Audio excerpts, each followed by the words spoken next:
Penso que para iniciar essa noite, devemos começar sondando um pouco da graça. A graça que nos salvou também é a graça que nos capacita a viver a vida de Deus.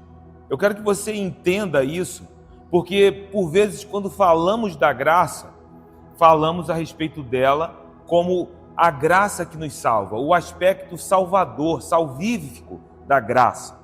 Mas essa graça, ela também é uma graça que nos capacita, ela nos habilita a viver a vida de Deus. Porque uma vez que nós somos salvos em Cristo Jesus, nós adentramos uma realidade espiritual onde o velho homem, ele é mortificado e nós passamos a viver uma nova realidade em Cristo Jesus, nova criatura. Rejeitar a capacitação da graça nos levará a um lugar onde não seremos capazes de buscar as coisas celestiais. Então a graça que nos salva também nos capacita a buscar as coisas que são do alto, como nós vimos no capítulo 3, no verso de número 1. Para buscar essas realidades celestiais, nós continuamos dependendo da graça de Deus. Eu não posso viver essa vida divina, a vida de Deus em mim, essa nova criatura, ela só subsiste em Cristo Jesus. E isso é graça, é o favor de Deus. Rejeitar a graça que me capacita, de certa forma, é rejeitar a graça que me salva. Não é possível dizer, eu fui salvo pela graça e eu rejeito a capacitação que essa graça derrama sobre a minha vida para eu viver a vida de Cristo, para eu viver como uma nova criatura. Então isso é muito importante para o que nós vamos falar aqui hoje nessa noite. Não há como escolher parte da graça. Ou nós já recebemos completamente, abraçamos, nós nos rendemos a ela, nos sujeitamos a ela, ou retrocederemos e retornaremos à velha criatura. Esse é um ponto decisivo para o texto que nós estamos lendo. Nós precisamos buscar as coisas lá do alto. E eu sei que você veio aqui nessa noite para buscar as realidades celestiais. Mas para nós buscarmos essas coisas, nós precisamos entender que como resultado esperado, isso vem da morte do velho homem. Aquele velho homem que é mortificado, crucificado com Cristo. Como eu disse, não lidamos com o velho homem, não tentamos controlar o velho homem. Nós sepultamos o velho homem, juntamente com as realidades do velho mundo, e ressuscitados com Cristo, somos nova criatura. Isso é buscar as coisas lá do alto. E existe um derramar de graça para essa busca. Deus está nos capacitando para essa realidade, Ele está nos ajudando a trilhar esse caminho com Ele. Isso é uma luta diária, é uma batalha que está proposta a nós. Não é fácil lidar com esse mortificar, com a mortificação do velho homem. E por vezes nós entramos até em alguns conflitos, porque de fato é uma luta ferrenha. Mas se existe graça, meu irmão, que te salva, eu quero declarar sobre a tua vida, sobre a minha vida aqui nessa noite. Essa mesma graça, ela nos habilita a viver as novas realidades em Cristo Jesus. Então nós podemos avançar, é uma luta que nós podemos travar, nós precisamos travar, mas precisamos entrar nessa batalha com confiança, porque Ele está te habilitando para isso, meu irmão. Ele está me habilitando para avançar nessa vida de Deus, nessa nova vida. E as primeiras características dessa nova vida, dessa criatura nova, surgem aqui no texto. As características que marcam o povo de Deus. Que características são essas? Nas primeiras palavras do versículo de número 12. Revesti-vos, pois, como eleitos de Deus, santos e amados, de ternos afetos, de misericórdia, de bondade, de humildade, de mansidão e longanimidade. Percebam que 5 aspectos surgem nesse versículo: misericórdia, bondade, humildade, mansidão e longanimidade. Quando olhamos para o contexto, nós vimos aqui que também Paulo listou 5 características que se referem à velha criatura, no capítulo de número 3 mesmo, no verso de número 5, quando ele fala da velha natureza terrena, prostituição, impureza, paixão lasciva, desejo maligno e a avareza. Quando vimos no versículo de número 8, não menos letais do que a imoralidade, Paulo lista outros 5 pontos, outras 5 características: a ira, indignação, maldade, maledicência e a linguagem obscena no vosso falar. Então, Paulo listou no versículo 5 características da natureza terrena ligadas à imoralidade. No versículo de número 8, ele listou 5 características não menos letais do que a imoralidade, mas que também estão ligadas à velha natureza, à natureza terrena. E no versículo de número 12, ele agora apresenta 5 novas características, mas que fazem um contraste com aquela antiga realidade.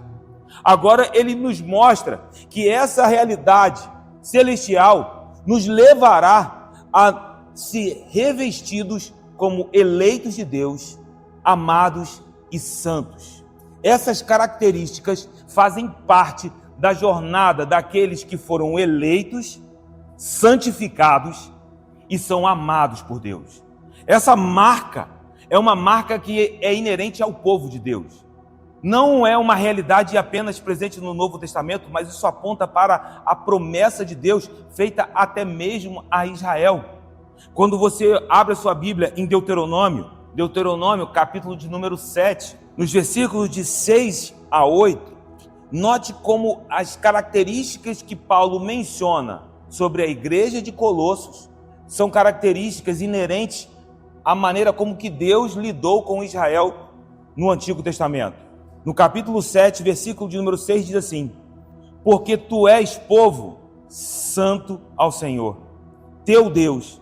O Senhor teu Deus te escolheu. Vocês são eleitos.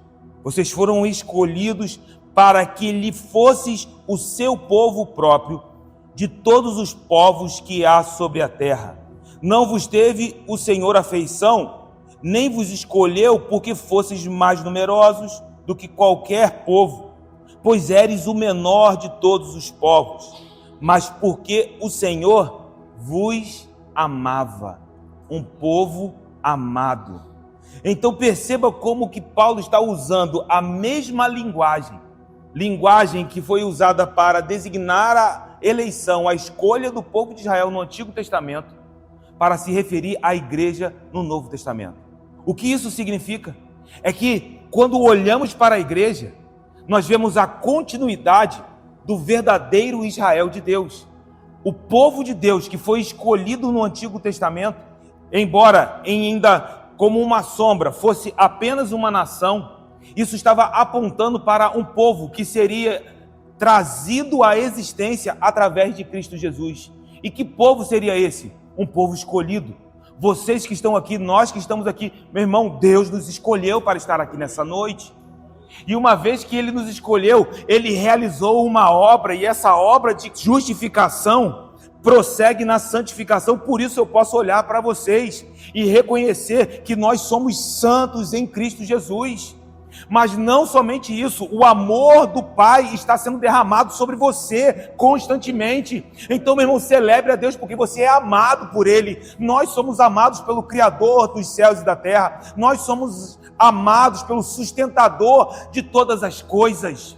Então essa é a realidade de Israel. Eu e você fomos escolhidos para estar aqui. Assim Jesus lida com os seus discípulos, quando em João, capítulo de número 15, no verso de número 16, ele olha para os seus discípulos e ele diz: não foste vós que me escolhestes a mim, pelo contrário, eu vos escolhi a vós outros e vos designei para que vades e deis frutos e o vosso fruto permaneça, a fim de que tudo quanto pedirdes ao Pai em meu nome, Ele vos conceda. Não foram os discípulos, a escolha estava no coração de Jesus. Estar aqui hoje, nessa noite, meu irmão, é olhar para aquele que antes da fundação do mundo nos conhecia, Foi necessário responder a esse chamado. Estamos aqui porque ouvimos e respondemos esse chamado, mas existe um Deus que antes de todas as coisas nos conhecia e Ele nos amou, Ele nos ofereceu uma oportunidade e por isso estamos aqui nessa noite para responder a essa oportunidade, para travar a nossa batalha, porque eu não vim aqui para retroceder. Nós vamos avançar na nossa salvação, nós vamos prosseguir, nós vamos amadurecer, nós vamos romper de glória em glória. Mas aonde isso está fundamentado? O Senhor nos escolheu. Então celebre mesmo, porque nós somos eleitos em Cristo Jesus, mas também santos. A mesma linguagem que aparece no Antigo Testamento, Pedro vai lidar com a igreja no Novo Testamento, na sua primeira epístola, no capítulo de número 1, no verso de número 14. Pedro olha para a igreja e ele diz: como filhos da desobediência, não vos amoldeis às paixões que tinhais anteriormente na vossa ignorância. Veja o que Pedro está dizendo. Antes havia um procedimento, mas vocês estavam na ignorância. Mas agora é diferente. Pelo contrário, segundo é santo aquele que vos chamou, recebam em nome de Jesus. Tornai-vos santos também vós mesmos em todo o vosso procedimento, porque está escrito: sede santos, porque eu sou santo. Assim, da mesma maneira como aquele que nos chamou, ele é santo, existe uma provisão de Deus, existe uma graça capacitadora para avançarmos na santificação. Meu irmão, nós podemos sim ser hoje melhor do que nós fomos ontem, e eu declaro sobre as nossas vidas: amanhã, em nome de Jesus, seremos melhores do que nós estamos sendo hoje. É uma jornada de glória em glória. Eleitos do Senhor Jesus, santos, santificados em Cristo, mas também amados de Deus. Se são amados, Deus te ama. Paulo mesmo, escrevendo à igreja de Éfeso, no capítulo de número 5, no verso de número 1, ele diz: sede, pois, imitadores de Deus, como filhos amados. Qual é a tua identidade aqui nessa noite? Filho amado, imite o Senhor. Nós fomos chamados a imitar a Deus como filhos amados, a imitar o próprio Cristo, porque Jesus é o Filho amado. Lembra? Colossenses 1:13? E Ele nos libertou do império das trevas e nos transportou para o reino do Filho amado. Como no dia do batismo: este é o meu Filho amado, em quem me comprazo. Nós fomos chamados a copiar, a imitar, a refletir a imagem de Cristo, que é a imagem de Deus. Então eu declaro nessa noite: nós somos eleitos, santos e amados. Nessa posição, nós carregamos características. Que características são essas? Misericórdia, bondade, humildade. Nós refletimos mansidão, longanimidade. São as expressões, são as características que saltaram em nosso texto, em Colossenses capítulo 3, verso de número 12. E o que é essa misericórdia? O que é essa compaixão? Na minha versão é misericórdia, mas quem tem uma NVI, por exemplo, está compaixão. A palavra no grego é oiktimós, que é as entranhas nas quais a compaixão reside. É como que se a compaixão ela estivesse em um lugar extremamente profundo em nosso ser. A misericórdia, em Mateus 15:32, Jesus está diante da multidão. A multidão já acompanhava Jesus durante 3 dias. A multidão estava com fome. E aí Jesus, olhando para aquela multidão, ele sentiu compaixão daquela multidão. Porque eles estavam com fome, e se eles fossem despedidos, o texto diz que eles poderiam desfalecer no meio do deserto. Então ali Jesus se enche de compaixão, de misericórdia. Embora a palavra grega ali seja diferente, ela significa ser movido pelas entranhas. É como que se Jesus tivesse sido movido de uma maneira muito profunda ao olhar para aquelas pessoas. Eles precisam. eles estão necessitados e ele sente a miséria daquelas pessoas e ele se move para responder em compaixão. É algo extremamente profundo. E quando olhamos para o nosso Jesus, ele derrama misericórdia.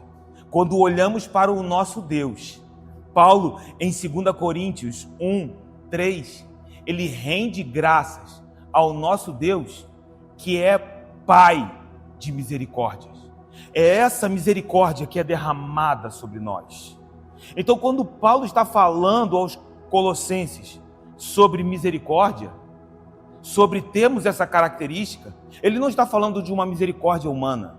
Ele está falando de algo que está em Deus, mas que também nós podemos manifestar, que nós fomos chamados para refletir. E eu quero chamar a tua atenção para isso, porque todas as características que são listadas aqui em Colossenses, Paulo encoraja cada uma daquelas pessoas que estavam ali na igreja em Colosso. Vocês precisam carregar essas características, mas vocês precisam estar conscientes de quem é a fonte dessas características. Essa misericórdia vem dele. Ele é o Pai de misericórdias. E aí, quando olhamos para a bondade, como não reconhecer que o nosso Deus é bom? É na bondade do Senhor que os atos graciosos dele são expressos a nós. É quando olhamos para a bondade dele que se manifesta nos detalhes nas nossas vidas. Aquele que faz da sua bondade uma companheira para a nossa jornada. Bondade e misericórdia que nos seguirão todos os dias das nossas vidas.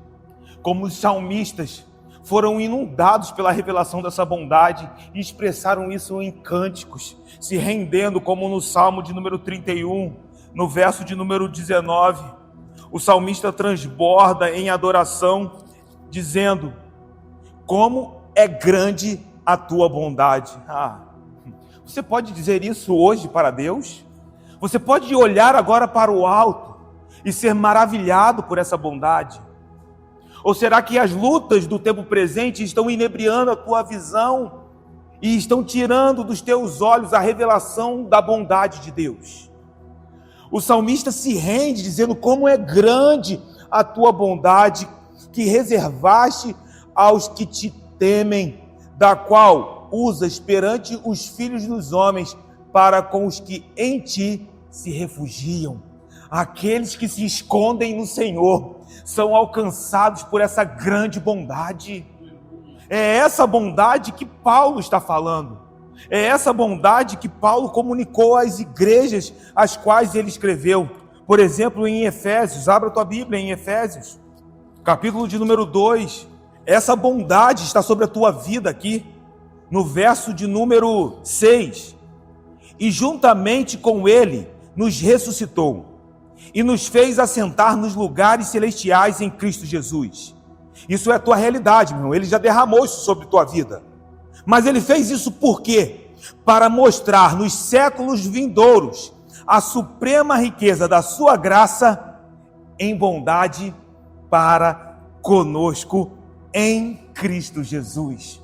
Você está entendendo que existe uma revelação de bondade sobre nós, que nos leva a essa realidade onde nós estamos assentados com Cristo Jesus nas regiões celestiais?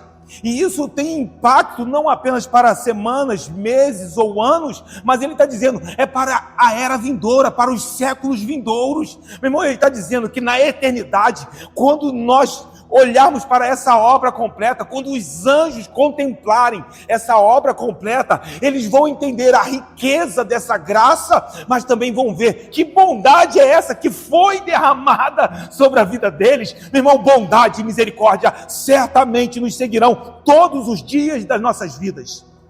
É essa bondade.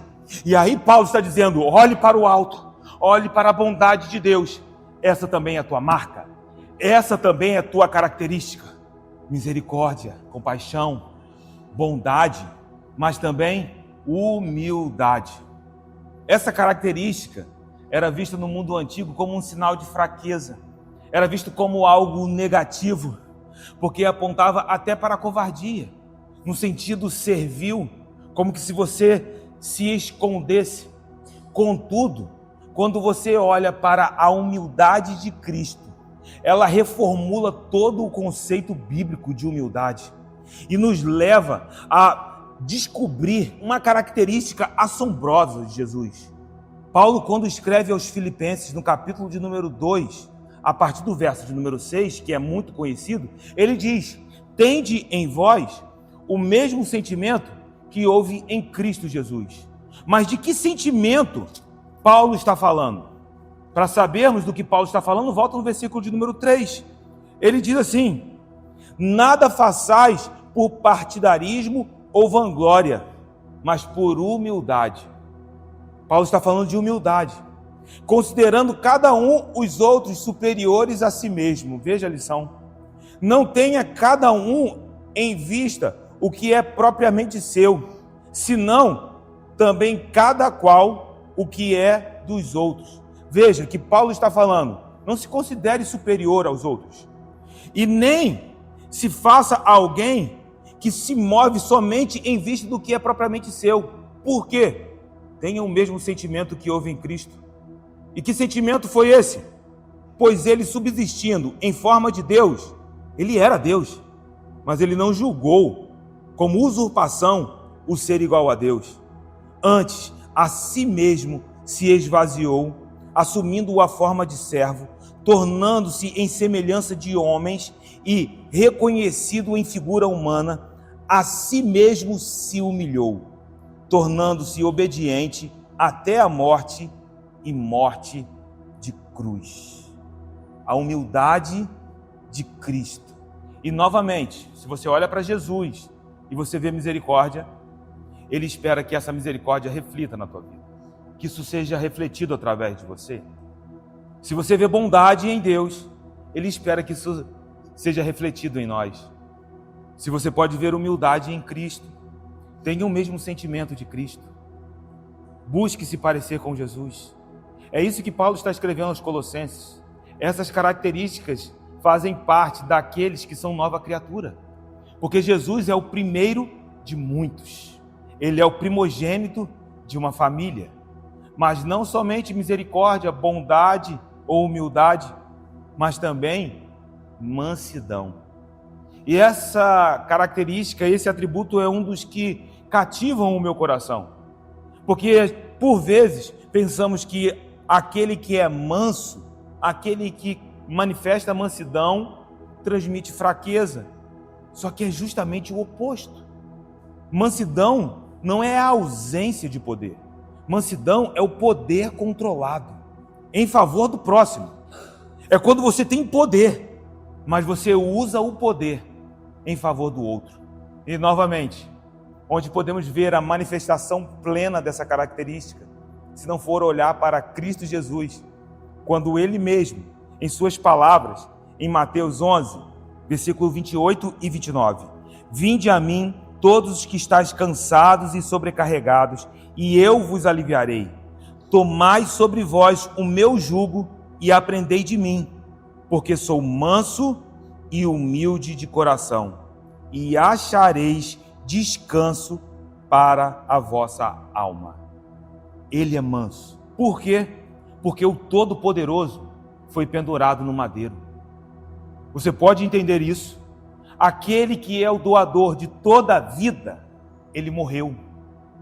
Ele enfrentou cruz, morte. Mas como? Se ele tem tanto poder, ele poderia ter descido daquela cruz. Ele poderia ter dado uma ordem só aos anjos. Ele poderia ter falado ao Pai. E miríades de anjos viriam até o seu encontro. Mas por que ele não usa esse poder? Porque ele é manso. E ele sabe que é necessário usar o seu poder em favor daqueles que precisavam ser alcançados. Ele sabia que precisava usar esse poder para que eu e você pudéssemos ser alcançados, porque nós estávamos cansados e sobrecarregados, mas nele você encontra descanso para a sua alma. Misericórdia, bondade, humildade, mansidão, mas também longanimidade. Em algumas versões, paciência. E a paciência é a espera pelo arrependimento, mesmo frente às ofensas.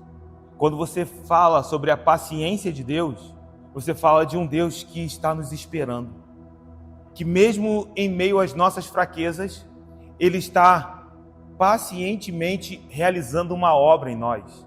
Porque eu não estou pronto, você não está pronta, eu nem sei como foi o seu dia, não sei se o inimigo está tentando acusar a tua mente aqui nessa noite, por algo que hoje, durante o dia, você não conseguiu romper ou talvez tenha tropeçado, mas eu quero te dizer que dentro desse lugar, o Pai não está te acusando, porque Ele não é um acusador.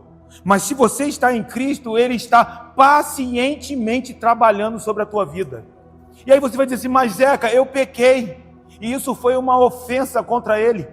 Lembra do filho pródigo? Pai, pequei contra ti perante o céu.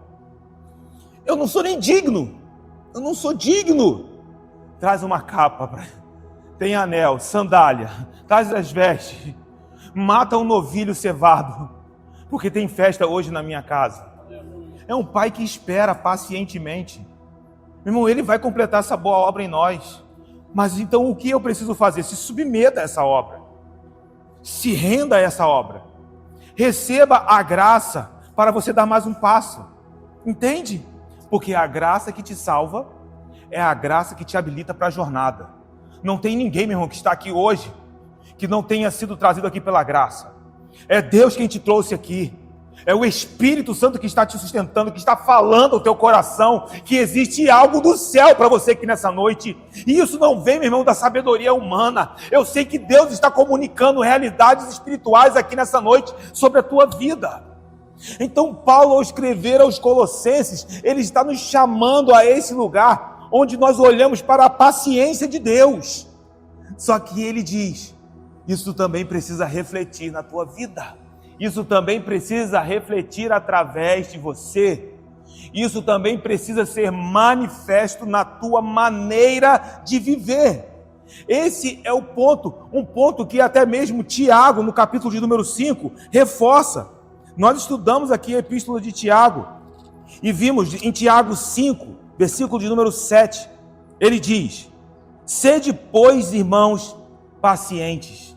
Quando Tiago escreve essa epístola, ele está escrevendo para irmãos que estão na dispersão, pessoas que estão sendo perseguidas, que estão passando dificuldades, lutas, pressões, que até mesmo o Império Romano, olhando para aqueles cristãos, agora na dispersão, quando olhamos para um cristão na dispersão, o mundo romano era um mundo de idolatria, tudo girava ao redor da idolatria.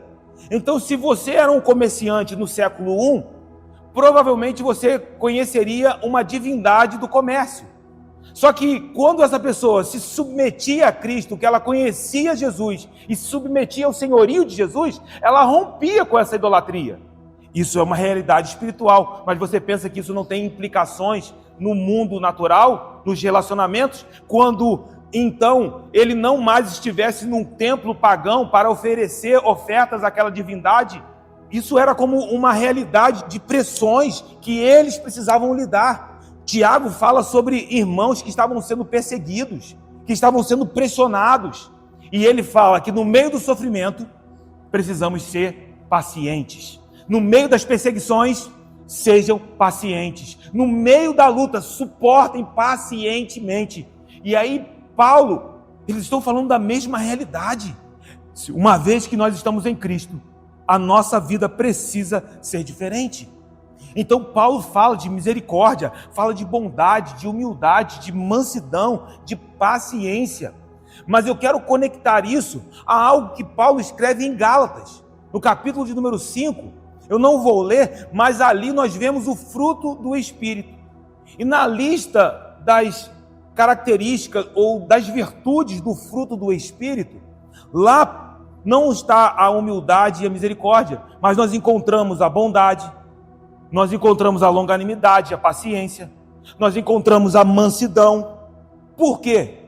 Não há como negar que bondade, mansidão, longanimidade, e até mesmo humildade, misericórdia, são manifestações da obra do Espírito em nós. Ou seja, o que Paulo está nos chamando a viver precisa ser buscado no lugar de oração. Nós precisamos pedir ao Espírito Santo nessa noite: Pai, eu preciso do Teu Espírito para manifestar a Tua bondade. E eu declaro isso sobre as nossas vidas. Talvez pessoas que estão aqui nessa noite falem que em alguma área específica, a minha dificuldade, Zeca, eu preciso encontrar esse lugar de mansidão. Peça ao Espírito, você está no lugar certo e isso será produzido porque é para a glória de Deus. Zeca, eu preciso aprender a lidar com o que eu tenho, eu preciso avançar na manifestação da humildade de Cristo através da minha vida. Eu quero declarar isso sobre as nossas vidas nessa noite, em nome de Jesus. O Espírito está trabalhando nesta casa, Ele está trabalhando em nós. Essas manifestações, essas características, elas são frutos da obra do Espírito na tua vida, e o Espírito Santo de Deus habita em nós. Ele está trabalhando em nós. Assim, se revestir dessas características é se vestir dos trajes do Espírito. Meu irmão, eu declaro vestes novas sobre as nossas vidas. Essas vestes que o Espírito está produzindo dentro de nós, e assim elas se tornarão manifestas através de nós. E isso se conecta com um texto que eu amo, Apocalipse 19. É o texto que nós usamos como base na Atos de Justiça. Abra sua Bíblia em Apocalipse 19, no versículo de número 7. Esse é o cântico da noiva. É um jubileu no céu.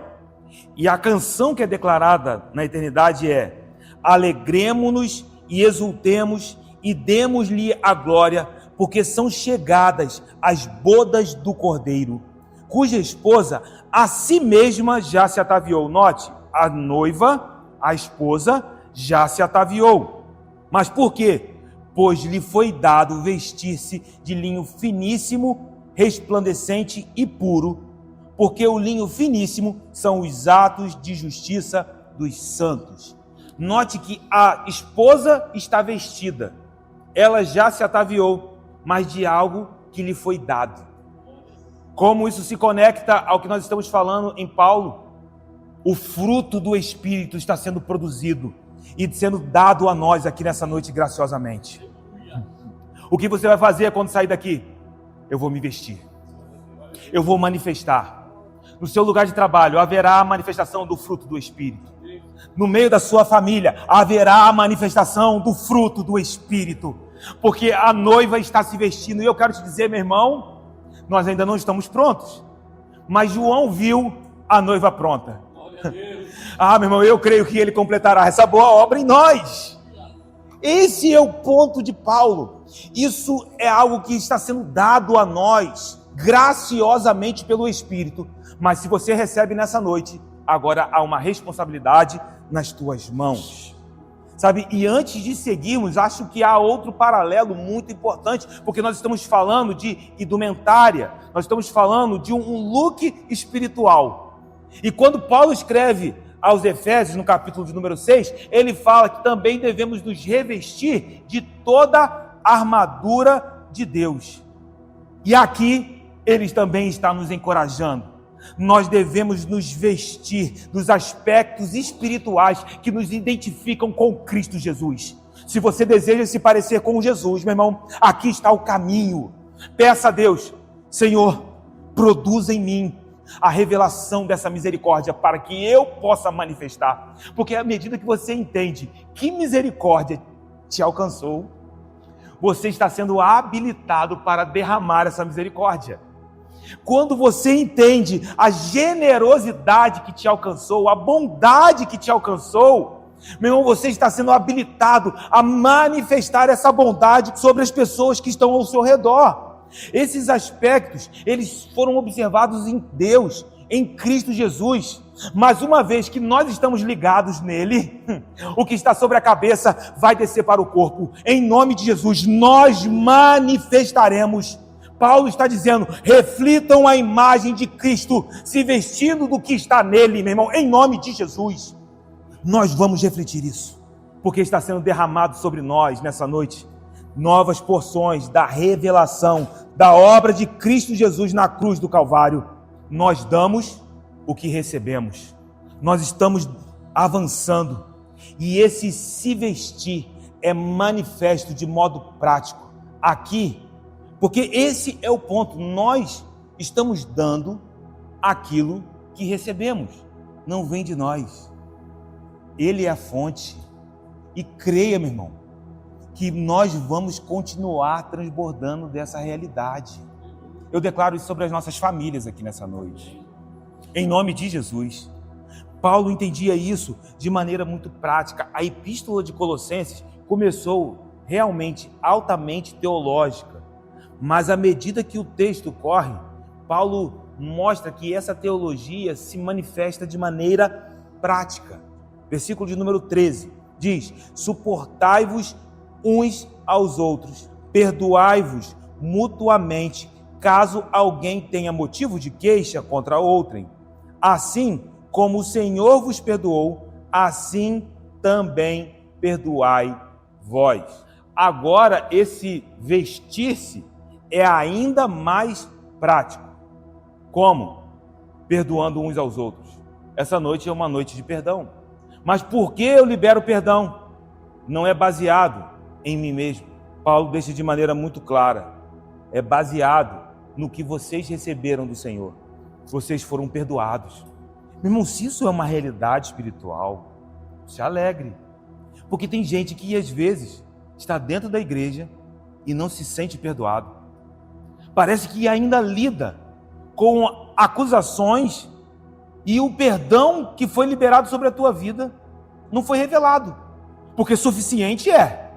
Mas se é suficiente, por que eu ainda estou sentindo isso? Por que ainda penso que eu tenho uma dívida com Jesus? É porque você não se apropriou do que foi derramado sobre a tua vida. E veja o perigo. Se você não entende o perdão que você recebeu, você não será capacitado para liberar o perdão que Paulo está falando aqui. Esse é o perigo. Por vezes, pessoas não conseguem liberar perdão porque não entenderam o perdão que receberam. E estão debaixo de acusações, estão debaixo de mentiras. Não conseguem sentir o frescor da misericórdia e do perdão que receberam. E então vivem aprisionados. Mas Paulo está dizendo, existe um perdão que transformou a realidade de vocês, e aquele velho homem, ele foi sepultado, mortificado, não há mais dívida. Lembra de ontem? Um escrito de dívida foi encravado na cruz do Calvário. Vocês são livres, vocês estão perdoados, e nesse perdão vocês são capacitados a perdoar o seu próximo. Vocês podem perdoar uns aos outros livremente, porque vocês aprenderam com Deus. Nós estamos aprendendo, essa é a nossa caminhada.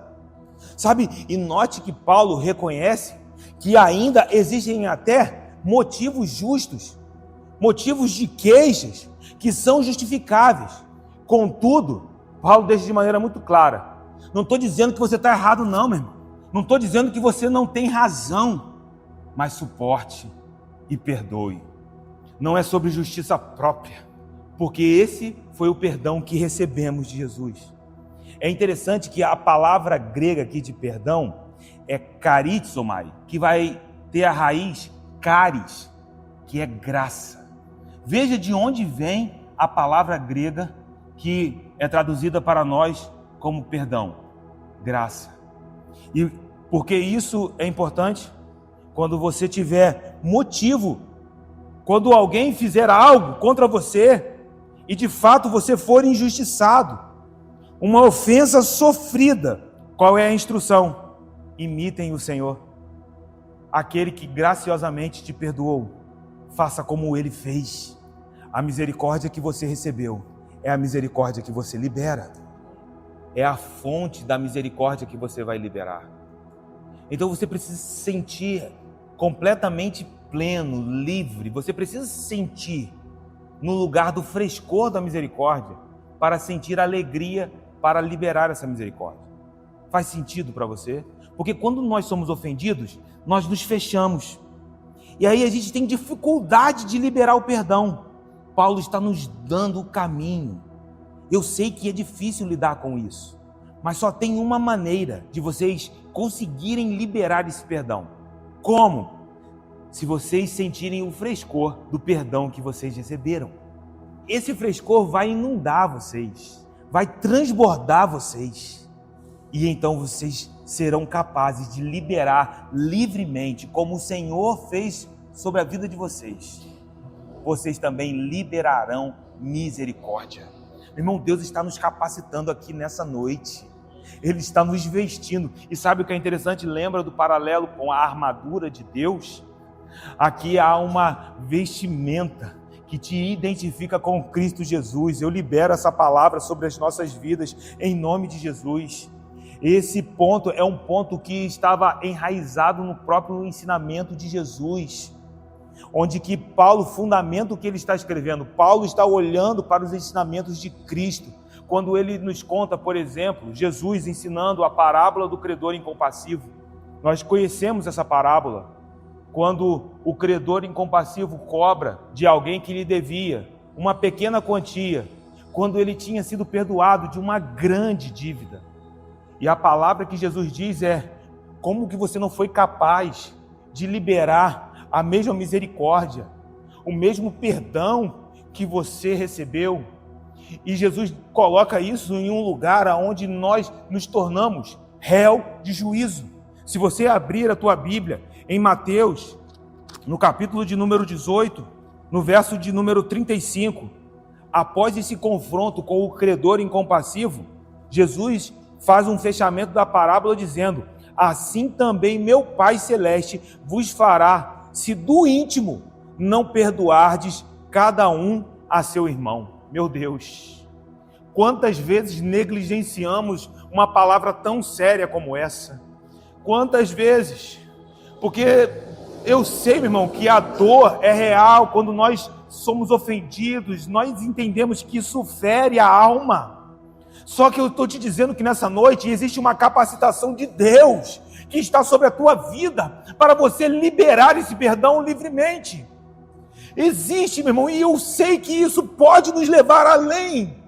Só que quando nós rejeitamos, eu não quero, e nós não nos esforçamos para buscar essa realidade, veja, não estamos prontos. Não estou falando, meu irmão, que nós vamos sair daqui prontos, mas eu saio daqui para buscar essa realidade sobre a minha vida.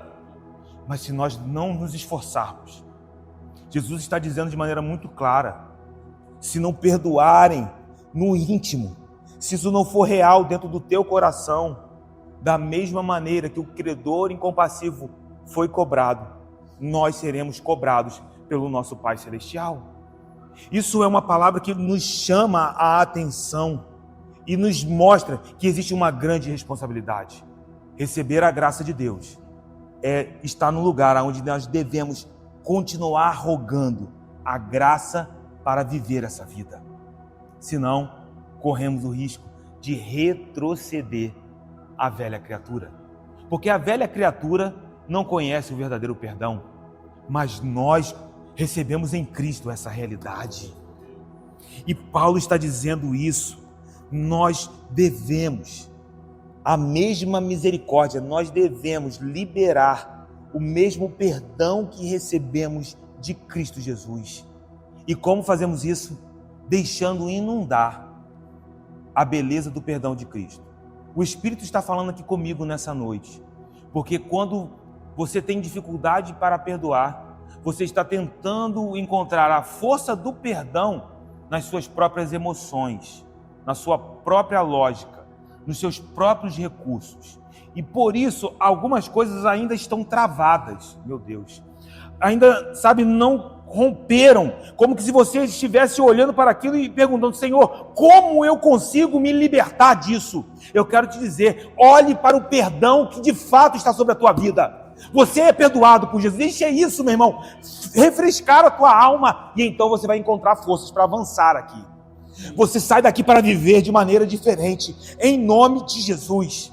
Então, da maneira como o Senhor nos perdoou, assim também perdoai vós. Versículo de número 14, mas acima de tudo isto, porém, esteja o amor, que é o vínculo da perfeição. O que Paulo está dizendo? misericórdia, bondade, mansidão, humildade, paciência, esse perdão, todas essas coisas, elas são características da sua vestimenta. E eu declaro essa veste sobre as nossas vidas aqui na nossa noite.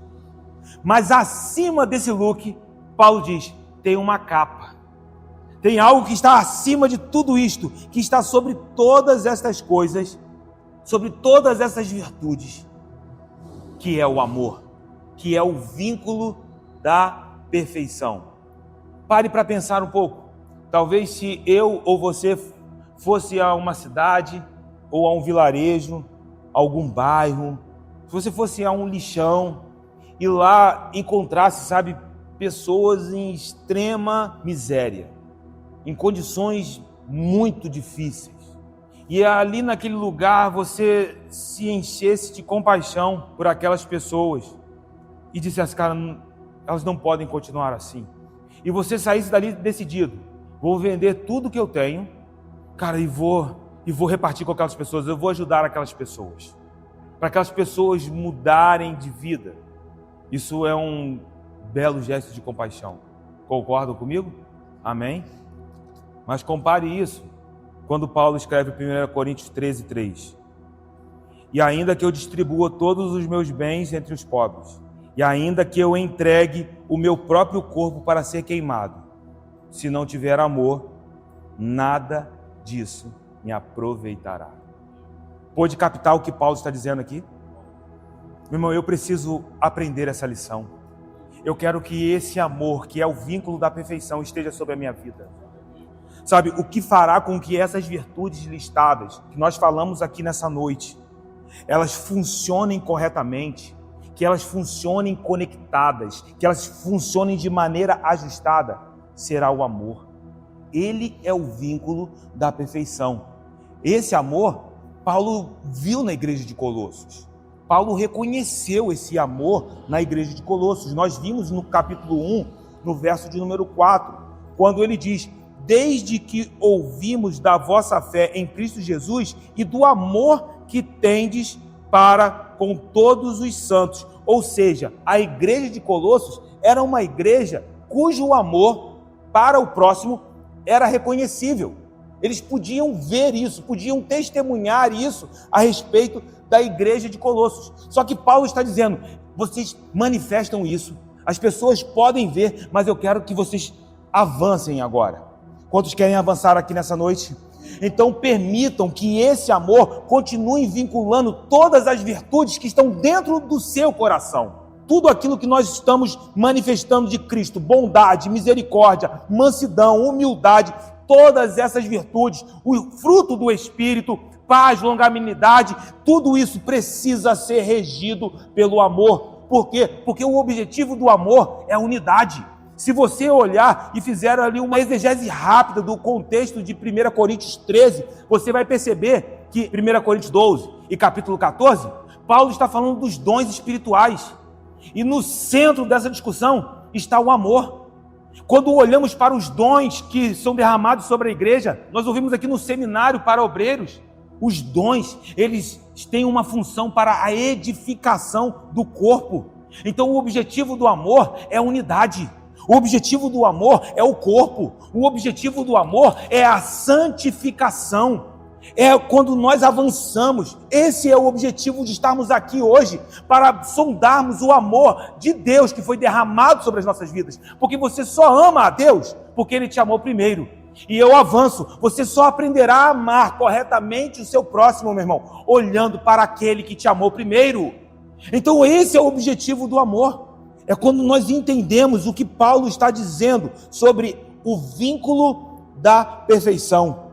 E no verso de número 15, ele continua, porque se você está sendo regido por esse amor, seja a paz de Cristo o árbitro em vosso coração, a qual também foste chamado em um só corpo, e sede agradecidos. Veja, meu irmão, quando as virtudes, elas estão vinculadas em amor, e nós, como corpo, estamos vinculados uns aos outros em amor, veja que o Senhor está nos levando nessa noite a um lugar do frescor do perdão, para que possamos aprender a liberar o verdadeiro perdão que recebemos. Estamos sendo capacitados aqui nessa noite. E Paulo agora nos leva ainda a outro passo, porque por vezes encontramos pessoas que estão em uma esfera onde não há paz. Só que Paulo está dizendo que quando essas virtudes são vinculadas em amor, e nós estamos vinculados uns aos outros em amor, essa paz, ela passa a reinar dentro de nós. É o que está escrito. Ele diz: façam isso e seja a paz de Cristo o árbitro em vosso coração. A paz de Deus passa a reinar, a governar, a reger as nossas vidas, as nossas decisões. Porque às vezes, diante de preocupações, diante de conflitos, até mesmo uns com os outros, quando ouvimos coisas que nos ferem, às vezes dentro da igreja, falamos assim: mas como que eu posso lidar com isso? Eu nunca esperaria ouvir isso dentro da igreja, esperaria isso no mundo, mas dentro da igreja.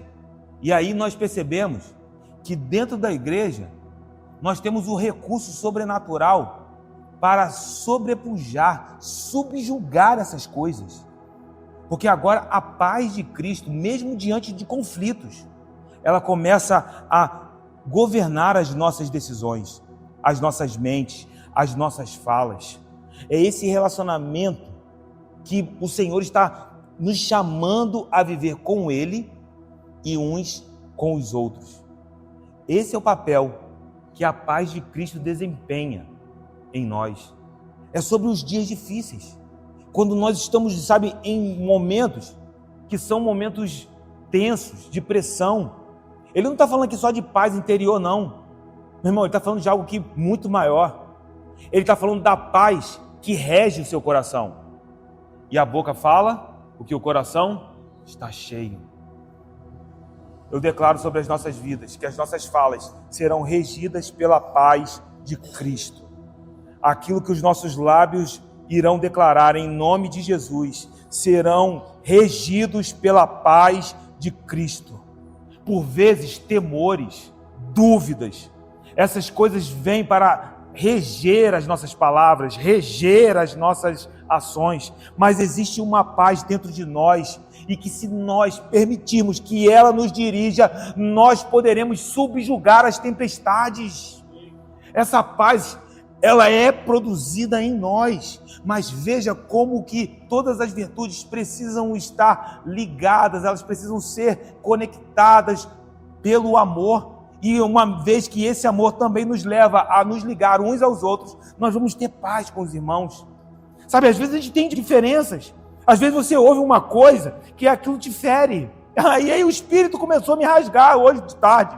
Eu falo: ai meu Deus, você ouve aquilo que você não queria ouvir, você vê coisas que você não queria ver, você diz que não deveria ser assim, mas eu percebo nesse texto que Paulo está me chamando a subjugar essas coisas. Como? Porque existe paz de Cristo dentro de nós. Não vim aqui só para liberar, eu vim aqui para receber, e nós viveremos em nome de Jesus. Mas o ponto é que essa regência só vem quando em Cristo nós permitimos que o amor vincule todas as nossas virtudes, todos os nossos dons, todas as nossas capacitações, e também nos vincule uns aos outros. Então peça isso nesse momento, porque por vezes pessoas estão procurando essa paz, estão em uma esfera de ausência de paz, mas o caminho é você se sujeitar ao senhorio de Cristo, receber a graça que te salva, mas entender que também existe graça para que você manifeste as características dele. Meu irmão, mansidão está sendo produzida em nós aqui nessa noite. Sabe, o chamado à paz é um chamado individual, mas as implicações dessa paz são coletivas. A gente vê no corpo, nós vivemos entre os irmãos, e eu sei que Deus tem uma estação de paz para nós. Sabe, não é sobre dizer: eu estou em paz, porque não é uma declaração arrogante, sabe, egoísta. Não, eu estou em paz. Se não tem ninguém em paz, não tem problema, eu estou em paz.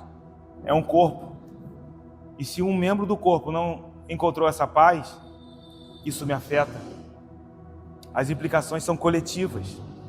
Meu irmão, nós vamos caminhar juntos, sabe? Alguns se fecham em si mesmos, e aí no meio dessas lutas se tornam indiferentes, elas se tornam até apáticos. Mas por quê? Porque estão disfarçando a sua guerra interior num discurso de paz com Deus. Não, eu estou em paz com Deus, eu estou tranquilo. Não, Ele nos chamou a pacificadores, bem-aventurados pacificadores. Ele nos chamou como aqueles que manifestarão a paz que excede todo o entendimento. Paz com Deus te levará à paz com o seu próximo.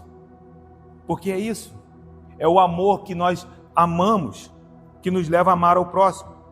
1 João, capítulo de número 4, no verso de número 10, diz: nisto consiste o amor, não em que nós tenhamos amado a Deus, mas em que Ele nos amou e enviou o seu Filho como propiciação pelos nossos pecados. Verso de número 11: amados, se Deus de tal maneira nos amou, devemos nós também amar uns aos outros. Se essa paz que nós recebemos em Deus, ela é real, nós devemos manifestar essa paz uns aos outros. E quando você encontra esse lugar, gratidão transborda no seu coração. E por isso ele fecha o verso de número 15 dessa maneira: foste chamados em um só corpo e sede agradecidos. Porque a gratidão em Deus, sabe, a gratidão ao Senhor vai fluir desse lugar. Essa paz para a qual nós fomos chamados. Peraí, eu vou repetir isso, porque isso tem impacto. A paz para a qual vocês foram chamados. Isso é algo que Deus tem para a vida de vocês. Está liberado. Deixe isso marcar a tua identidade aqui nessa noite. Mas ela não é fruto dos nossos próprios esforços.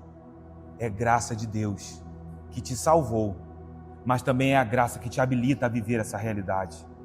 Receba a revelação da graça, não apenas que te salva, mas você quer viver isso? Tem graça de Deus aqui para te fazer avançar nessa noite. Sabe, a graça de Deus está trabalhando. E se ela está te alcançando aqui nessa noite, responda em ações de graças. Porque é isso. O que é a ação de graças? Uma resposta à graça que nos alcançou.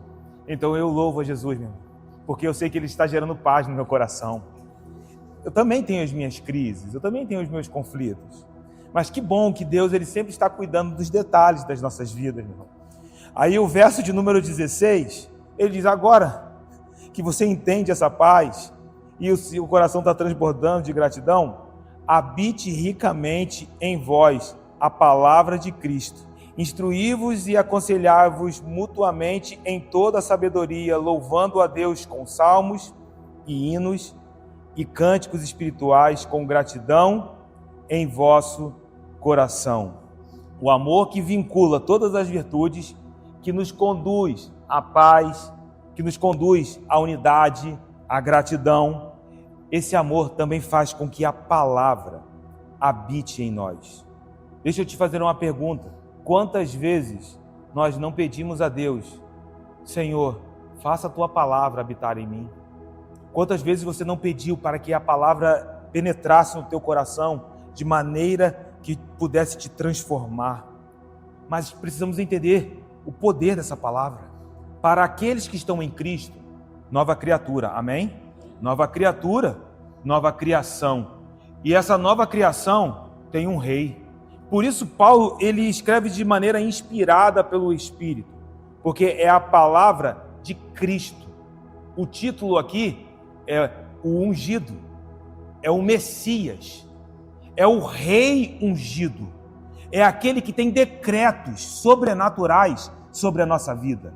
Meu irmão, e aquilo que ele fala sobre nós tem poder e autoridade. Aquilo que o rei fala ao nosso respeito nos define, que nós sejamos transformados pelos decretos de Deus sobre as nossas vidas.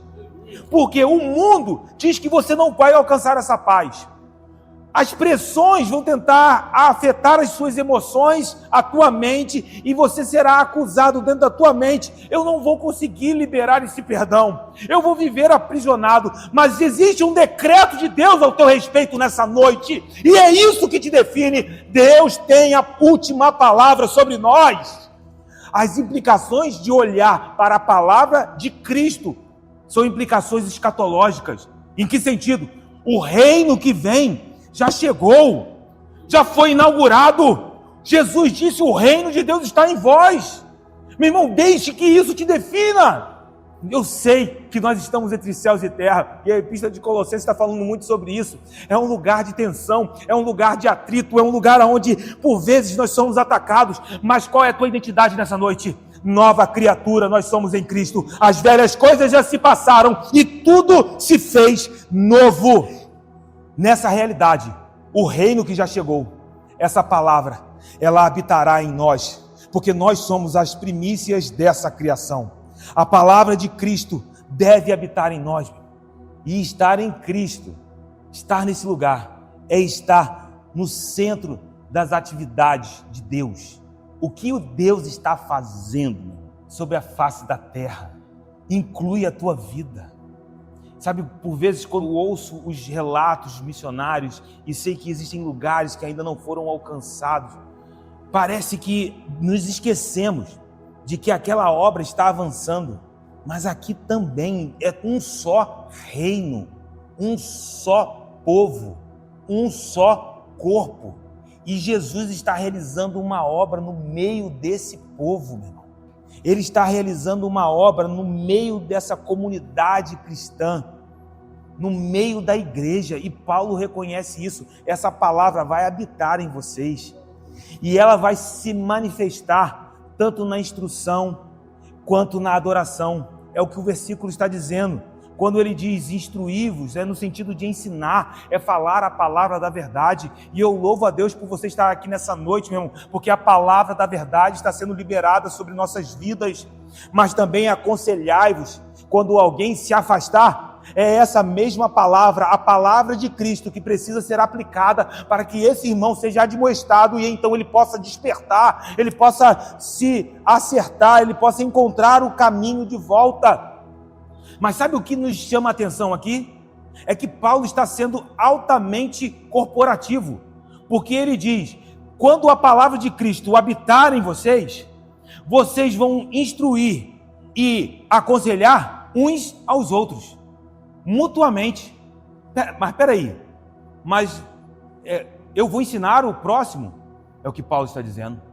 Embora exista o dom do mestre, do pastor, Paulo reconhece o presbitério da igreja, mas ele diz: quando a palavra de Cristo habitar em você e o amor estiver conectando todas as virtudes e estiver te conectando às pessoas, meu irmão, se prepare, porque você vai sentar do lado de alguém e essa pessoa vai aprender do reino através da tua vida. Veja que Paulo está nos chamando a um lugar onde ele nos leva a um romper, onde eu posso aprender com os meus irmãos. Meu irmão, que frustrante seria eu estar aqui e olhar para alguém e falar assim: eu estou diante de pessoas que não podem me ensinar nada. Que frustrante seria. Eu me sentiria num lugar de solidão. Mas quando eu olho para os meus irmãos, eu vejo o quanto vocês têm para me ensinar. Meu irmão, é isso que precisamos encontrar no que Paulo está dizendo.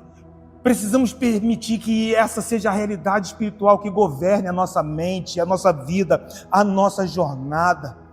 E de modo semelhante, quando a palavra de Cristo habita ricamente em nós, não só na instrução, mas também na adoração, porque Cristo, a palavra de Cristo, deve ser o centro da adoração. E aí aqui, Paulo lista estilos diferentes, porque ele fala de salmos, ele fala de hinos, fala de cânticos espirituais. Alguns teólogos veem esses salmos como referências literais às escrituras, os salmos que nós temos na Bíblia, mas ele também fala de hinos que foram compostos falando sobre o senhorio de Cristo. Alguns teólogos olham para Filipenses 2 e chamam de Salmo de Filipenses, um cântico, porque são cânticos que a igreja no século I, a igreja primitiva, já começou a declarar, a cantar. Alguns teólogos olham para Maranata como uma das expressões mais antigas de invocação ao Senhor. Aí você fala assim, mas por que, Zeca? Porque Maranata é uma palavra aramaica, só que ela aparece no texto grego. Aí vamos pensar um pouco. Se eu vou escrever uma carta para o pastor Márcio, eu não vou escrever em japonês, porque ele lê e entende português. Se eu escrever uma carta para o pastor Márcio, eu vou escrever em português. Mas se lá no meio eu colocar uma palavra em japonês que não faz nenhum sentido para ele, quando ele lê a carta e chegar naquele ponto, ele vai dizer assim, o que o pastor Zeca está querendo me dizer com isso? Aí Paulo está escrevendo para uma igreja que lê e fala grego, uma igreja gentílica, Corinto. Aí no meio da carta surge uma palavra, Maranata. Não é grego?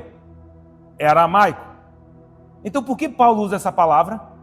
A não ser que quando a igreja em Corinto olhasse para aquela expressão, eles pudessem entender que aquela invocação é: ora vem, Senhor Jesus.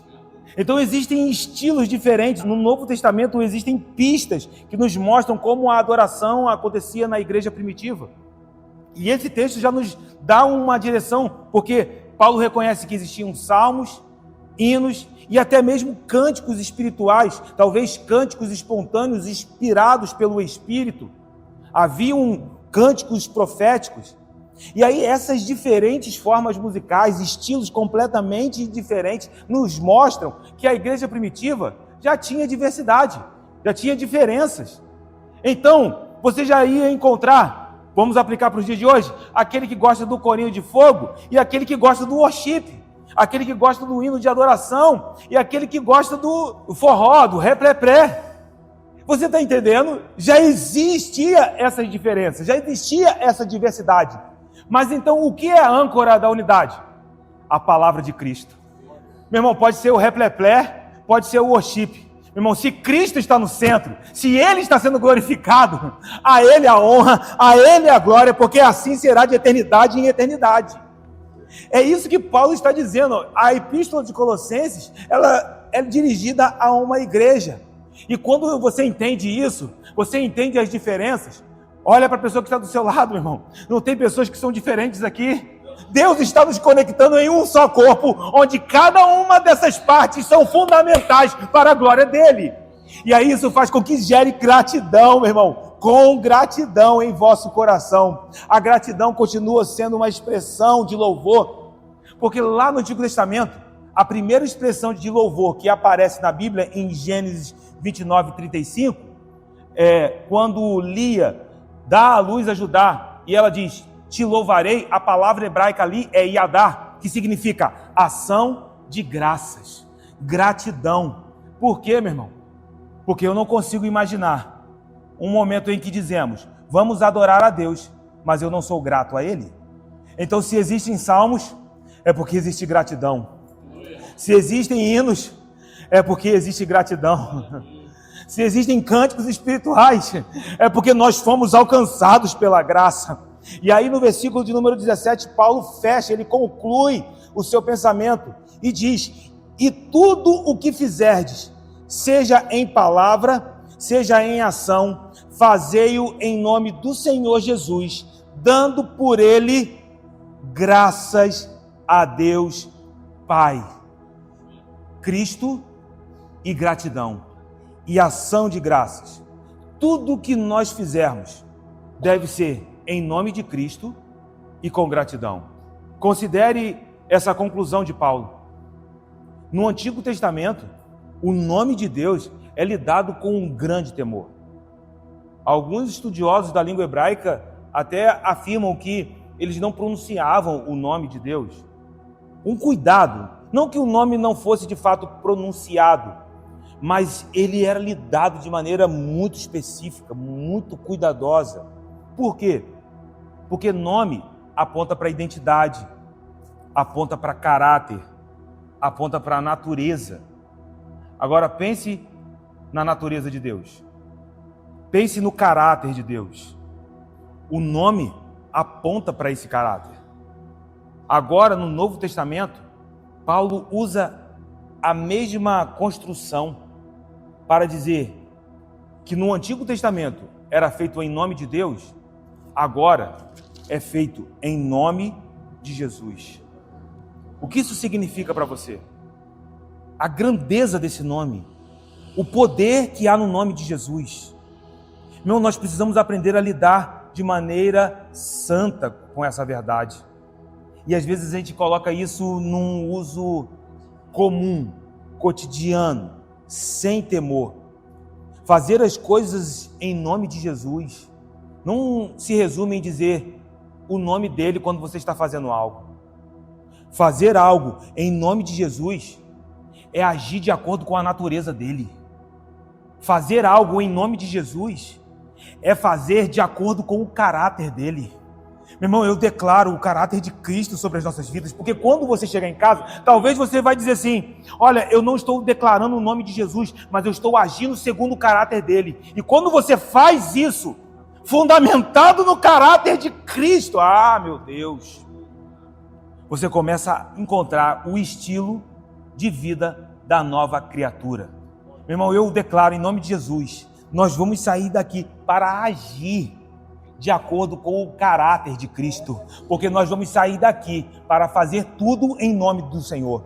Eu creio que o meu relacionamento dentro da minha casa, ele avançará, porque eu vou lidar com a minha esposa em nome de Jesus.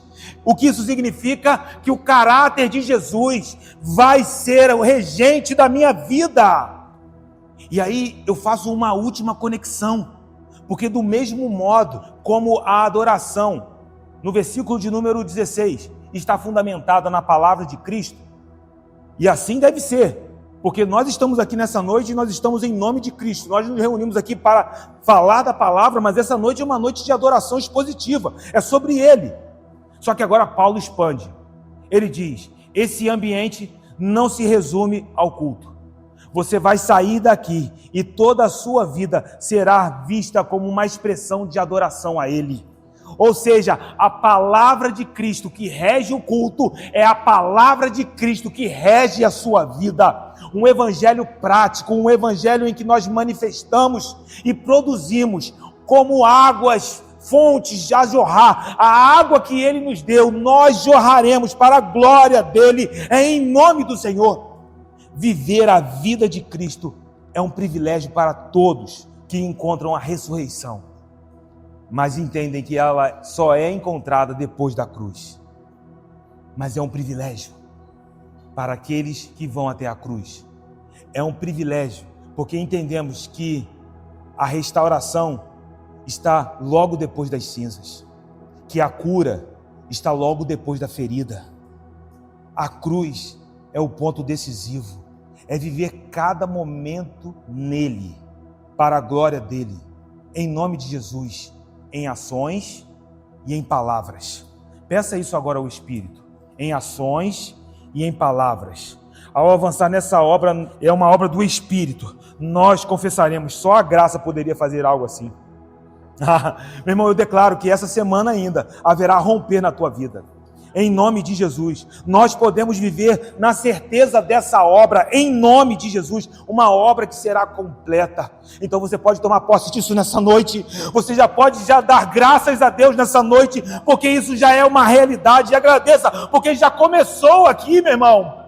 Isso, coloca a tua mão sobre o teu coração. Espírito Santo de Deus, obrigado.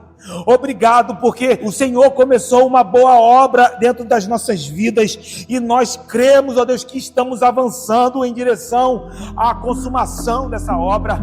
Senhor, nós não retrocederemos.